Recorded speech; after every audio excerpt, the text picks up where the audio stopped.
Hey, what's up? This is Todd Smith. I am back with another video. In this video, I want to talk about the MC-707 and my early experiences in controlling external gear, using it as the centerpiece of my studio, the good and the bad aspects.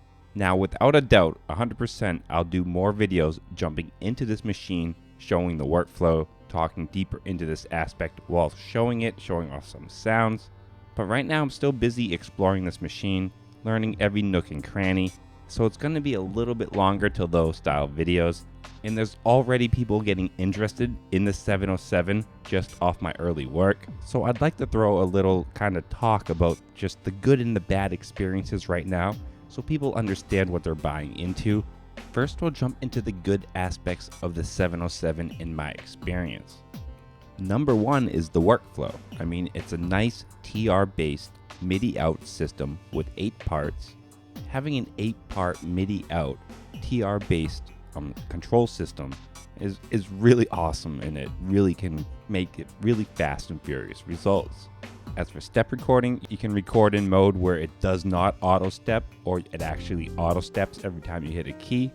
Another part I really like about it is it in reality has 3 Midi outs. You have 2 5-pin Midi outs, which are Midi 1 and Midi 2, and then you have a USB out, which I've already used as Midi to my iPad. So having 3 separate Midi outs on this machine is really useful for various situations, and obviously very useful if you want it to be the centerpiece of your studio controlling multiple gear.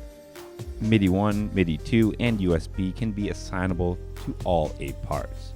Editing is very easy compared to things like the Electron and Digitact, at least in my opinion. They did a great job in that field. The timing on the Midi seems absolutely solid. I've had no hanging notes, no weird Midi issues. Absolutely solid as a center heart piece MIDI-wise. And I think that touches on the majority of the great parts of this machine. I mean, in my opinion, the MC-707 is just a monster. Lots of great aspects of this machine. Now let's start to touch on the bad parts of this machine. The quantization can be a little weird at the beginning. Go into the settings, the shift settings of that, and you're good. You can fix and fine tune that. It took me a little bit to figure that out. Roland was nice enough to patch in a count in, which was something this was missing, and I probably would have stated if they didn't do that in the recent update. So good on them for updating and actually patching some holes within the system. The one thing that everyone knows it's missing, that everyone cries about, is song mode. It does not have a discrete song mode, but they did add a chain style system. In my opinion, that kind of patches that hole. If you like this workflow, the chain system is pretty much a song. Props on Roland for stepping in on that one. Still, there's a batch of people who are going to consider that not a specific song mode, and I do understand that.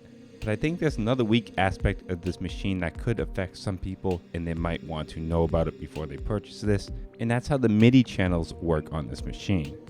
You have 8 parts, and by default, they're set as MIDI 1, MIDI 2, MIDI 3, MIDI 4, all the way to MIDI 8 for the individual MIDI channels.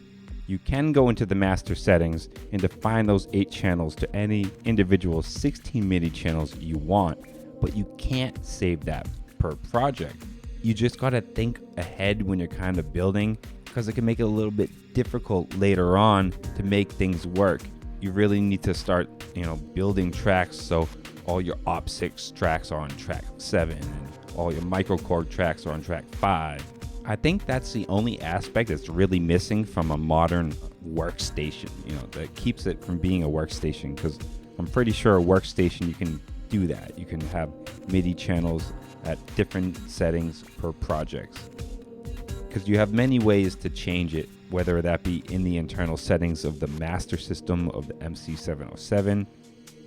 So you have to go into like the internal settings of the master system of the 707 and maybe switch around the way the MIDI is working a bit to kind of work with the system that you have.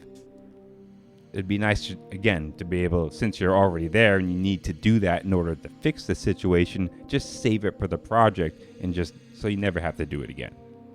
Obviously, if you're bringing this thing on stage, you don't want to be diving into the MIDI channels and swapping that over on top of loading projects. You want to load your project, have it all lined up, ready to go, So you would definitely want to think ahead like I'm talking about.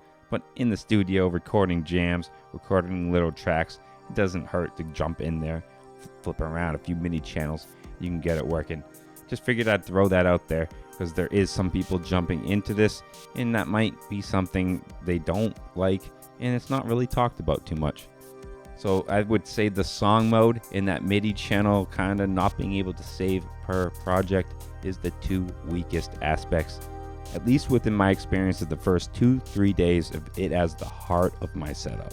I hope this helps you guys, because I know there were a few people talking about I'm gonna get that 707 now that it's rocking in your studio, and I'm like, I mean, I love it to death, but I wanted to get this out there just so you know the good, you know the bad. And as I stated, I will be jumping deeper into these aspects on video, so keep an eye out for that.